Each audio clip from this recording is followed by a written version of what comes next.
मैंने तो कभी एक्सपीरियंस भी नहीं किया था इस तरह का सैंड स्टॉर्म। सुना था थोड़ा बहुत कि सैंड स्टॉर्म्स होते हैं दुबई वगैरह में, अलग तरह की सैंड हमारे तरफ अप्रोच हो रही। द ग्रेट सचिन तेंडुलकर या व्हिडिओमध्ये जो उल्लेख करतायत डेझर्ट स्टॉर्मचा, म्हणजे वाळवंटातलं वादळ, आणि हे वाळवंटातलं वादळ एका मॅचमध्ये भर मैदानात आलेलं होतं. 22 एप्रिल 1998 रोजी शारजाच्या ग्राउंडवर इंडिया वर्सेस ऑस्ट्रेलिया ही मॅच झालेली होती. आणि ही मॅच भारतासाठी खूप महत्त्वाची होती, कारण कोको कोला नावाचा कप त्यावेळी तिकडे खेळण्यात आलेला होता. याच्यामध्ये ट्राय सिरीज होती. इंडिया, न्यूझीलंड आणि ऑस्ट्रेलिया हे 3 संघ होते.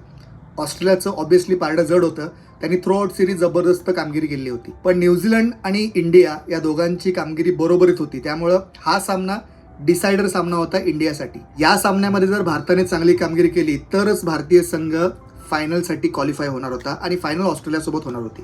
तर या मॅचमध्ये ऑस्ट्रेलियानं पहिल्यांदा बॅटिंग करताना 284 रन्स बनवल्या होत्या. मायकल बेवननं त्या मॅचमध्ये शतक केलं होतं. मार्क वॉर्नर सुद्धा अर्धशतकीय खेळी केली होती. आणि 284चा पाठलाग करताना भारतीय ओपनर्स ज्यावेळी मैदानात उतरले, त्याच्यामध्ये सौरव गांगुली आणि सचिन तेंडुलकर हे पिचवर आले. सौरव गांगुली सुरुवातीला लवकर आऊट झाला. नंतर मात्र द ग्रेट सचिन तेंडुलकरनं या मॅचची संपूर्ण धुरा आपल्या हातामध्ये घेतली आणि एक हाती किल्ला लढवत राहिला. मध्येच मॅचमध्ये काय झालं की डेझर्ट स्टॉर्म आला, म्हणजे वाळवंटातलं हे वादळ आलं. आजपर्यंत आपण सगळ्यांनी पावसामुळे मॅच थांबली आहे, बॅड लाईटमुळे मॅच थांबली आहे, हे सगळं पाहिलेलं होतं. पण एका वादळामुळं मॅच आजपर्यंत कधी थांबलेली नव्हती. आणि त्या मॅचच्या बरोबर मधात वादळ आलं आणि सगळीकडे रेती उडू लागली.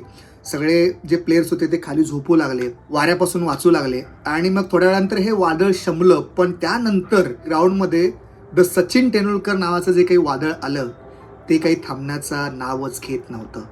अगदी जबरदस्त बॅटिंग सचिन तेंडुलकरनं त्या मॅचमध्ये केली होती. 131 चेंडूमध्ये 143 रन्स त्यानं बनवल्या होत्या. 9 चौकार आणि 5 अप्रतिम षटकार त्या मॅचमध्ये त्यानं ठोकले होते. आजही आपण ते व्हिडिओज बघितले ना तर ते क्लासिक षटकार आजही डोळ्याचे पारणे फेडतात. सचिनच्या या अप्रतिम बॅटिंगमुळे भारतानं तो सामना क्वालिफाय केला आणि फायनलमध्ये आपला प्रवेश निश्चित केला. नंतर सचिन आऊट झाला आणि आपण ही मॅच 26 रन्सनी गमावली, पण भारताने फायनलमध्ये प्रवेश आपला निश्चित केलेला होता. आणि फायनलची जी मॅच होती ती 24 एप्रिल 1998 रोजी होती, ज्या दिवशी सचिन तेंडुलकरचा वाढदिवस असतो. आणि त्या सामन्यात, अंतिम सामन्यात सचिननं पुन्हा एकदा शतकीय धुवाधार खेळी केली होती आणि त्या शतकीय खेळीच्या जीवावर भारताने तो अंतिम सामना जिंकलेला होता. आणि ती खेळी त्यांना आपल्या बायकोसाठी, म्हणजे त्यांच्या पत्नीसाठी, अंजली तेंडुलकर यांच्यासाठी डेडिकेट केलेली होती. जर तुम्ही ही मॅच पाहिली असेल आणि तुमची ही आवडती खेळी असेल, तुमची काय आठवण आहे त्या मॅचला घेऊन, ती नक्की कमेंट करून सांगा.